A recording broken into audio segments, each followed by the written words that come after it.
we're so low in self-trust that we rather just keep going with that limiting self-belief and pattern of, I just don't trust myself. What's the point? I'm not even going to reply. I'll get to that later. Oh yeah, I said I was going to do that for that person, but I'm not going to do it. Yeah, I said I was going to work out, but I'm not going to work out. Yeah, I said I was going to do this for myself, but screw it. There's so little self-trust and self-confidence that we have in ourselves right now that we just decide to say, screw it. Let's just add another little tally to our lack of self-confidence. Hello, my beautiful muses, and welcome back to this week's episode. If you're new here, thank you for watching. And if you're not, thank you for listening, whether you're listening on my podcast or whether you're watching me on YouTube. I am so grateful for every single one of you. Being on YouTube has been so much fun, even though it's new and I still don't really know what I'm doing in certain ways. It's been fun to just be able to connect with you guys in more of a visual aspect. So if you're listening to me on podcast and would rather listen to it and watch it on YouTube, go to my channel. The link's in the bio. And if you're on YouTube, comment and subscribe and like. That's going to help me find more muses like you, more women like you that are ready to really change their lives, to create a healthy relationship with themselves, with others, to become their own source of inspiration, and to become the woman that they were always meant to be on this earth. And this is exactly why I wanted to make this episode today. It's because I've been realizing that as a collective, a lot of these emotions have been coming up for a lot of women recently, and a lot of us feel stressed or overwhelmed or anxious. And when we're living in that state, you can't align to who you truly are. You can't really clear the fog and see where you're meant to go, how you're supposed to get there. And so I want to kind of break down some of the reasons why you may be feeling this way and how to get out of it, because I really want to just embrace change in this season of life. We're in February, and a lot of us maybe have fallen off our New Year's resolutions, and I want us to really tap into ourselves, especially because I have something exciting coming up for you guys here at the end of the month. It's going to help you with all the things I'm talking about today and so much more to really just create and cultivate the woman that you're always meant to be on this earth. So let's just dive right into it. One of the main reasons I feel like a lot of us are feeling anxious and stressed out and not really happy or joyful or in a calm state is because we're in information overload. We are in the day and age of information is everywhere, which is amazing, but could also have its very detrimental effects to our nervous system, to our thought process, to how we feel every single day. And if we're in a constant state of stress because we're taking in too much information and not knowing how to process or digest it, it's going to overwhelm us. And so I really want you to get picky and selective to the information that you give yourself access to. I want to know it all. Trust me, I want to know how to eat the best way, how to become the best version of myself, how to have the healthiest relationship, how to be the most fit, how to become a millionaire, how to do all these things. Yes, I want all the information. But what I've learned with myself and with my clients is that we can only take so much, right? I tell my clients this all the time is we're rubber bands, and I want to expand you and I want to push you outside your comfort zone and outside your limiting beliefs and all these things, right? But we want to stretch that rubber band. We don't want to stretch it so hard and so fast that we snap it. When we snap that rubber band, that's when ailments come in, and when we just hit a wall where people get burned out. All these terminologies come from doing too much of this, too hard and too fast. And trust me, I was a pro at this. So this comes from a lot of experience and also working with clients. So I want you to get selective. Like I said, what does getting selective actually mean? Go and trust your intuition. What feels aligned with the season that you're in right now? If you are very focused on creating healthy relationships around you, maybe you really want to give to those around you, you want to feel fulfilled with your relationships, you want to feel good in that area, perfect. Find and look for information that has to do with that. But only so much. Give yourself maybe once a week or once every other week to really just tap in and learn more about this. And then give yourself the time to process the information you take in and practice it. A lot of us, and I've been guilty of this in the past, right? We post stuff on Instagram. We were like, yeah, I like that quote and that makes sense. And we think that reposting stuff on our stories or just saying, yeah, we like that, or yeah, I'm going to start thinking like that is going to change things. And it does not. Trust me, I've been guilty of this. It does not change things. You reposting something on your story, but not actively processing and practicing the things doesn't make a difference in your life. It won't change your life. You will stay in the same place and you won't be in alignment to the things that you believe or you're trying to believe now. So give yourself the time to process and practice. If healthy relationships are not a priority right now, maybe you're really focused on yourself. This is your time to shine. You're single, you're doing your own thing. Amazing. You want to focus on your health or your fitness. Start with something small. If you've never worked out or you're not very consistent with working out, you don't want to give yourself a 7-day fitness challenge, right? Like every day, weekly, for the next 52 weeks, I'm going to just be like the best version of myself and get into the fittest body. No, it doesn't start that way, because again, what's going to happen is that you're going to snap, right? After probably like 2 weeks of working out 7 days a week, you're going to be like, whoa, my body needs a break. My mind needs a break. This is too much. And so start small with making small changes to like your diet, and then making small changes and adding things to your fitness routine. Don't overwhelm and overdo yourself. And I'm just giving you different examples of different things that you can be wanting to grow through in life. And I know this becomes even more challenging in the day and age of social media and TikTok and Instagram and everything else, because even though you're like, okay, yeah, I want to get healthier, or I want a healthier relationship, or I really want to focus on myself, I want to learn to process my emotions, whatever it is that you're focused on. And then you get on social media and you start scrolling and you're like, oh, but it would be nice to learn how to bake. And look at this girl, she's like cooking up a storm and I can't even make some fried eggs. And you start going through social media and you're like, maybe there's other things that I should focus on, which I'll get into that later. But mute, block, restrict, cancel, delete, whatever out of your life. Like your Instagram, the things that you consume, the things that you put in front of you are in your control and are in your power. So take them away. You don't need to be consuming or looking at something that does not align with the life that you want to live, or is not in alignment to your values, to the things that you want to accomplish, to where your North Star is right now. I believe in seasons and chapters of life. Actually, TJ was somebody so important in my life that started like saying this to me, and I was like, you're right, it's just a season, it's just a chapter. And I started seeing things as just like right now, and things are just right now. So whatever season and chapter you're in, curate your life to give you the information, the knowledge, the content that you want to see that's going to help you evolve in the season or chapter of life. Don't overdo it. Don't do too much, because it's going to snap you. All right, another one, and I won't like talk on this too much because it has to do with the brain and dopamine and all of this, but I'm just going to like lightly brush over this because you might catch yourself doing this. As humans, we need to have long-term goals and long-term things that keep us interested and keep us feeling like we're working towards something, whether you're a woman or a man. This is just a truth. We have to keep our minds healthy. We have to keep our minds looking for a challenge, looking for something to grow in. This could be something that you might be doing you don't even notice, is that you're only looking for short-term satisfactions, short-term rewards. So you're looking for the quick dopamine, you're looking for the quick glass of wine, you're looking for the quick likes on Instagram and views that just boost up the dopamine, you're looking for dressing up and going out and having people give you compliments and getting that boost of confidence. You're looking for the short-term satisfactory aspect of things, that just a quick dopamine versus a long-term dopamine. And what I mean by that is, if you start really working on yourself, on your mindset, on your goals, on your thoughts, on your perspectives, on all these different things, and you start setting yourself small things, like I just said in the beginning of this, like don't overdo it, start with little small things. Those rewards and the dopamine that you do get from continuously doing the same things, that long-term dopamine is more rewarding, and it's going to help you feel less stressed and overwhelmed, because you're not just waiting and looking and anxiously expecting and wanting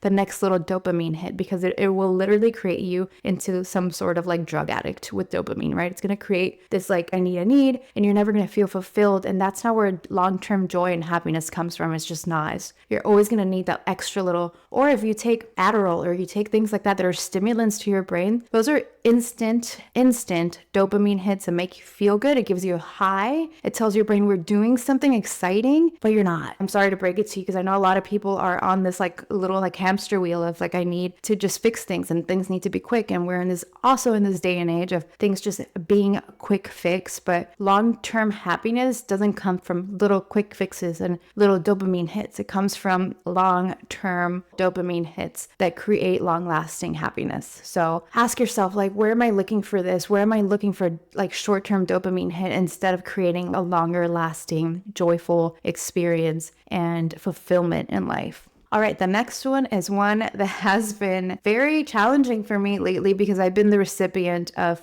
people doing this recently, and it's really driving me crazy. I'm not gonna lie. And I've noticed it's happening a lot with women, and I think it's because we are losing trust with ourselves. We're losing confidence in ourselves. And so we're so low in self-trust that we rather just keep going with that limiting self-belief and pattern of, I just don't trust myself. What's the point? I'm not even going to reply. I'll get to that later. Oh yeah, I said I was going to do that for that person, but I'm not going to do it. Yeah, I said I was going to work out, but I'm not going to work out. Yeah, I said I was going to do this for myself, but screw it. There's so little self-trust and self-confidence that we have in ourselves right now as a collective that I've been feeling that we just decide to say, screw it. Let's just add another little tally to our lack of self-confidence by saying that we're going to do something for ourselves and not doing it, right?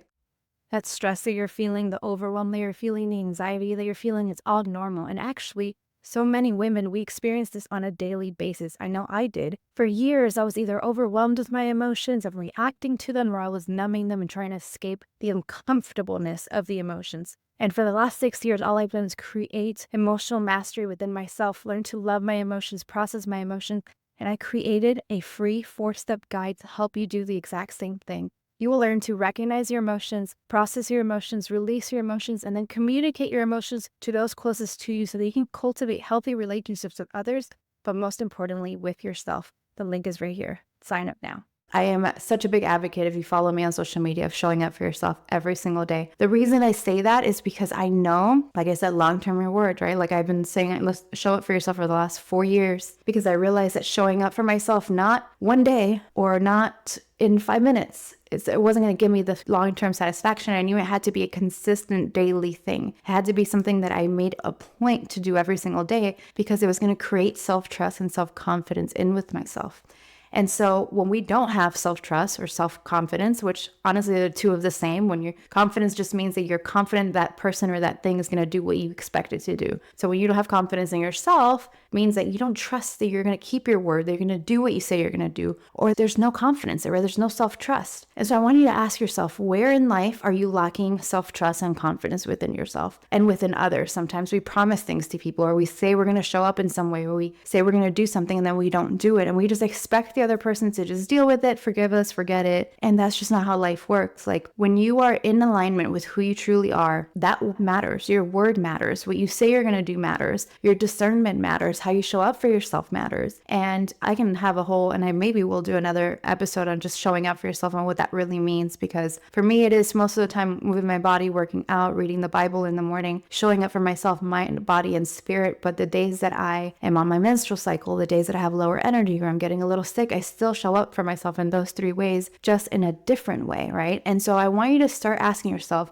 where can I start building this confidence? Where can I stop people pleasing and just saying yes to things that doesn't feel aligned? That's another reason that you're probably making promises and saying yes to everyone and not following through. Is because you're saying things just because you feel like you need to, or you want to be nice, or you don't want to be, looked at as a bitch, or you don't want to be all these things. But the truth is that if you do things because you don't want this instead of I want that, and what I mean by that is I don't want them to think I'm mean. I want to be a person that keeps her word. So if you do something based on I don't want to be mean or I don't want to be looked at as a bitch, then you're going to fail. You're going to let that person down instead of just saying I want to be this person, X, Y, and Z, whatever that looks like to you, and acting in ways that correlate to that belief and not the belief of I don't want to look like, or I don't want to feel like, or I don't want that person to think of me. All these things are going to cause stress and overwhelm and anxiety, because this area, you're not living in alignment to yourself. You're living in fear of what people are going to think, of not being good enough, of all these different things, which I'll get into here in a little bit too. But these things will cause stress and overwhelm. And when I said I've been the recipient of this lately, I've had so many people say, hey, yeah, call, like do this and email me or whatever, and then no respond. I had an assistant just recently just completely ghost me out of nowhere. She was so great. I had worked with her for 2 months and just for no reason just decided to ghost me. And so what I've realized is that these people that have acted in these ways are most likely very overwhelmed and very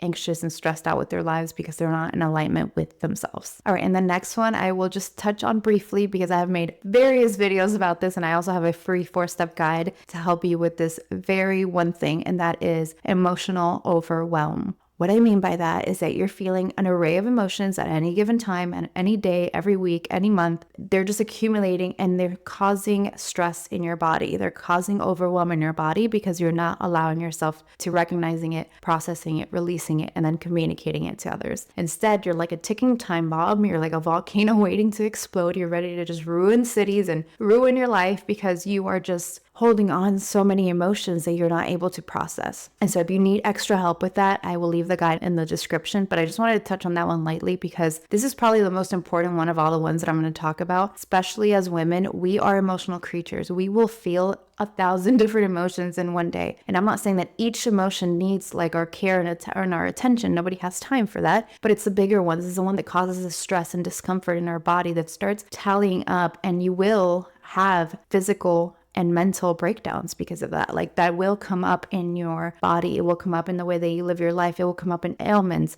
You'll get sick more often. Your body takes count of what's going on. Like you might not recognize it, but your body keeps score. And so that is such an important one. And this is why I'm so passionate about the work that I do with you women, because I believe that this is the key to real self-mastery, to empowering yourself, to feeling like the muse of your life. And the last one is a little elaborate, but it is basically two different things. It's the comparison trap, comparing yourself to other people. And like I said earlier that I would come back to this one, being on social media, looking at other people's lives. I think I'm going to play devil's advocate here. And I'm going to give you two reasons why I think social media can be great and social media cannot be great. I think that it's amazing to see so many people's lives on social media because we're able to see what's possible. We're able to open up our vision of what we can actually have or create, whatever that looks like to you. Whether it's to be a millionaire, whether it's to go live like a hippie in the middle of nowhere with solar panels and milking your own cows, like whatever it is, you will find somebody on social media that has done that has done the thing and has done it to the best capacity. And so it will allow you to see what's possible. Here is where it gets tricky, is that a lot of us compare ourselves to where those people are, not realizing or seeing the full story. So even if you watch me or you follow me on social media or you've been listening to this, you're probably like, wow, Maria really has her shit together. Maria has great insight, or Maria, like,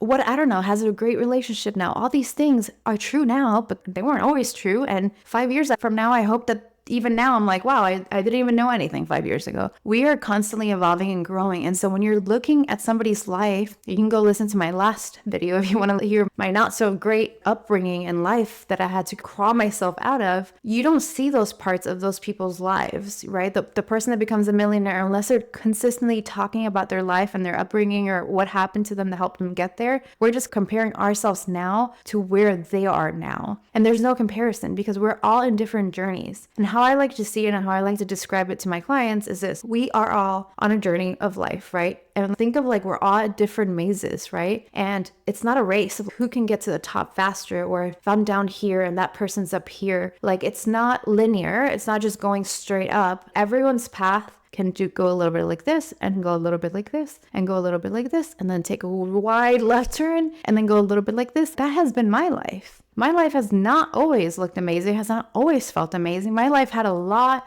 of switchbacks, okay? Like really hard switchbacks where I'm like, I feel like I'm going in circles. What is happening? And there's been like moments of, yes, I get to like feel like aligned and I can grow and I can evolve. And then there's more of those switchbacks and more of those switchbacks. And I want you to realize that and sit with that next time that you get on social media and compare your life, whether it's visually, like physically, or whatever materialistic things people have, or any of that. Don't compare yourself to those people because they have different journeys that they're going on, and they probably had a lot of switchbacks that you didn't see and you weren't a part of because unfortunately we didn't care about those people and they didn't have millions of views when they were going through the switchbacks and going through the pain of their lives. We only like to see people and applaud them when they get to the top, right? To the top of what are we all searching for? What are we all going towards? It all depends on the person, right? And if we're not joyous in the switchbacks, if we're not just learning to be excited and enjoy the journey of the switchbacks and the little ups and the little downs and the little this and that, there's no way to enjoy it when you're on the top of whatever you think you need to get to, because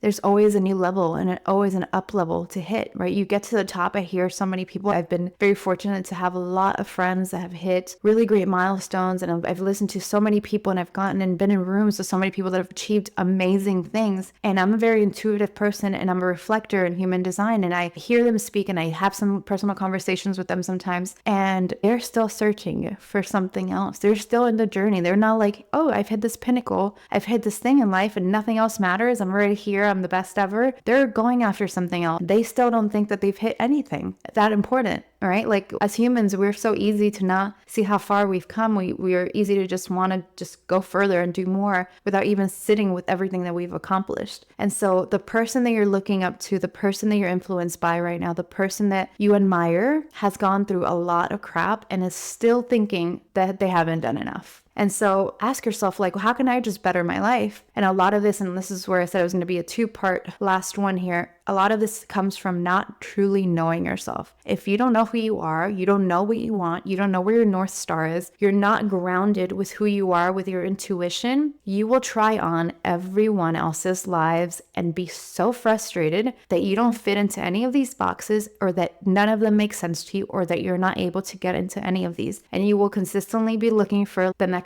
shiny object. You'll be consistently looking for something else to make your life feel better. And it won't ever make you feel better because it's not connected to who you are. You're doing this like searching for something outside of you when really it's all inside of you. The self-discovery portion of that I do with my mentorships and that I'm going to do here soon with this amazing mastermind that I'm going to have coming up here at the end of the month, we're going to start with this first phase of really diving into who you truly are, not this role self that we've created to just fulfill societal needs and for people to like us and for people to accept us. We're going to get into like, who are you really? What do you really want? What do you desire? Let's expand, let's grow, let's dream, and let's get back to ourselves. Self-discovery, it's not reinventing yourself. It's not your highest self. Like I truly believe that most of us, our highest self is already in us, and we just have to peel back all these layers that we've been putting on and all these masks that we've been putting on for everyone else and get down to who we truly are. And then that's when magic really starts. And that's when overwhelm, anxiety, stress starts to dissipate. And I'm not saying I don't have it. I feel stress, anxiety, and all of the things, sometimes overwhelmed, but now I know how to interrupt it. Now I know how to give myself what I need. I know not to live in that. I know it's not going to be around for a whole day. I know it's not going to be around for a whole week. I know it's not going to be around for months.